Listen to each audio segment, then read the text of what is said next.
What is going on, you guys? It's your boy Average Bob, and in today's video, we're going to talk about the Week 4 Thursday night matchup between Dallas Cowboys and the New York Giants in MetLife Stadium. Cowboys making a road trip here in an absolute must-win game for them after dropping two in a row. The Cowboys and the Giants have faced a similar opponent. Both teams beat the Browns. Cowboys beat them in Week 1.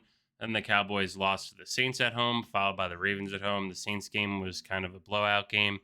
And then last week at home for the Cowboys, it began as a blowout but ended pretty close. The final score of 28-25. Dak really was slinging it all over the field. And that's when Dak's at his best, I think, when they're down and losing, except in the playoffs. When they're down and losing and he's forced to throw a lot, you see him play to the best of his ability. On the flip side of things, the Giants week 1 had the terrible loss to the Vikings, which now in retrospect doesn't look too bad because the Vikings look absolutely incredible so far this season. You're looking at a coach of the year, Kevin O'Connell. Sam Darnold could be comeback player of the year. Anyway, you slice it there, but maybe it's a little bit too early to tell. But anyway, Giants fans, we probably shouldn't have overreacted too much from that one. Also, week 2, Giants probably should have beaten Washington. Let's be honest here, even though Washington last night playing versus the Bengals looked like a completely different team. The Giants, with a healthy kicker, win that game 100 times out of 100. No healthy kicker, somehow find a way to lose, and you make NFL history. Is what it is. Sometimes when a season's cursed, shit like that happens. And last week, Giants had one of their best performances versus the Browns. Amazing first half, not so good second half. Took their foot off the gas in terms of play calling, in terms of blitzing, everything that did make them successful in the first. So what I want to see out of the Giants this week is play a full game. Well, how can the Giants together 4 full quarters of football against a team that desperately needs a win in your house and kick the shit out of you twice last year with a combined score of like 47-17 or so, or 87-17 rather. His first game was 40-0. The second game was 46-17 or something, or 47-17. Either way, Cowboys owned the Giants last year. They've owned them for a significant portion over the last decade, and this is a monster game coming up this Thursday. No other way to cut it.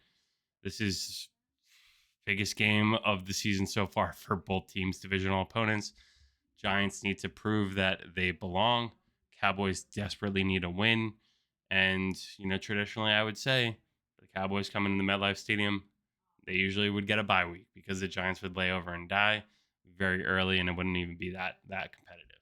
So what do the Giants need to do to win this game on Thursday night? I think first and foremost is try to neutralize one of the best wide receivers in the NFL in CeeDee Lamb. It's a tough task because CD is so good at he's getting to such an elite tier that even if you game plan against him, he's still going to get catches. He's still going to get yards after catch. He's still going to make explosive, crazy catches that are just out of your control. But the Giants need to find ways to mitigate that. 2 ways they could do that is obviously putting some safety help over the top and trying to keep him contained and not having like monster blowout plays, even though that could open up Brandon Cooks on the other side.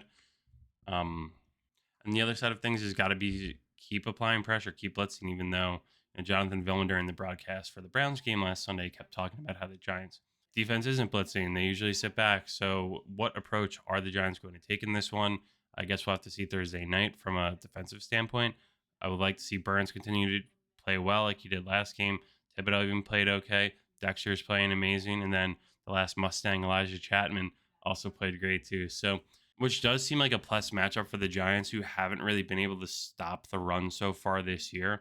I think the running back duo of Ezekiel Elliott and Rico Dowdle right now might not be.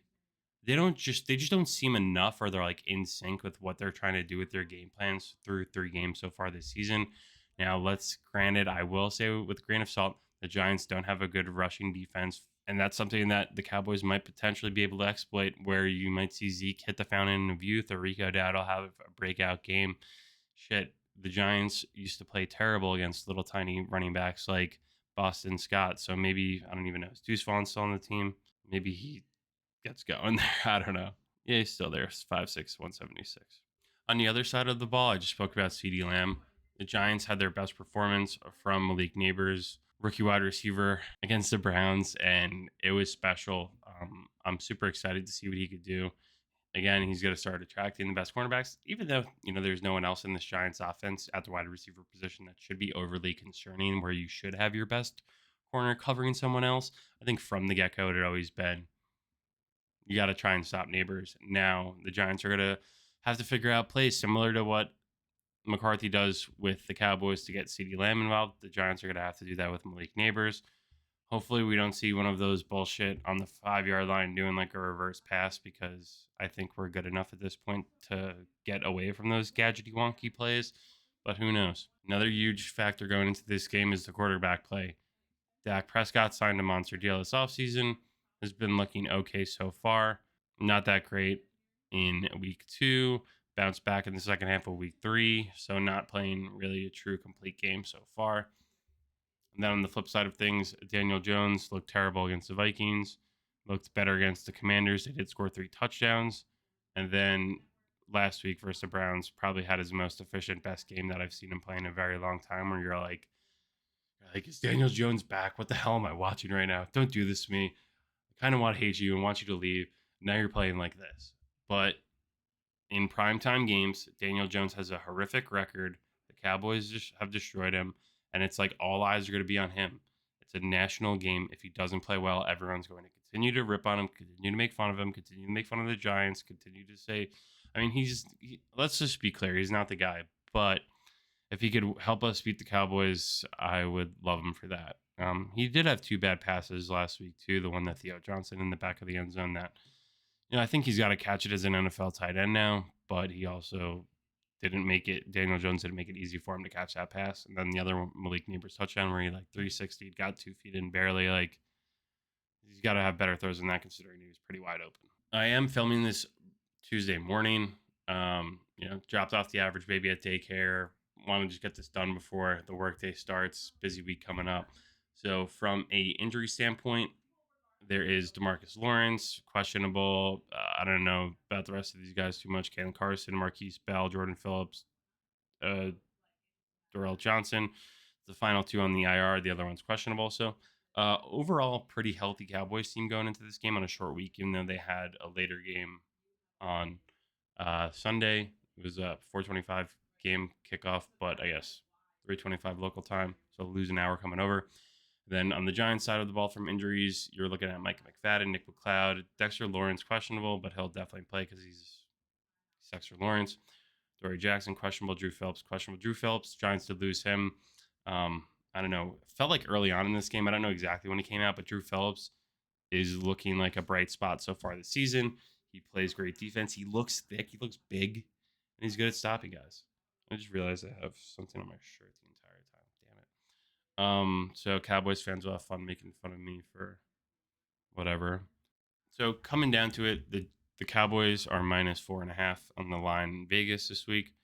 I'll take the Giants there. I'm going to go with a final score of 23-20. Or no, I'll go 26-24. Daniel Jones leads a game-winning drive where the kicker, whatever his name is, Joseph, kicks a field goal for the win 26-24. I'm going to be in the house Thursday night. Pretty excited for it. If you're tailgating, hit me up. Let me know what you guys think, how this game's going to go in the comments, what you're looking forward to seeing in this matchup. Is it going to come down to Jones versus Dak? Is it going to be a running back duel with Dowdle Ezekiel versus Devin Singletary? Or is it going to be what we likely expect, CeeDee Lamb versus Malik Neighbors, and who can create more plays for their team there? Anyway, thank you guys for watching. Have a great day. Let's go, Giants.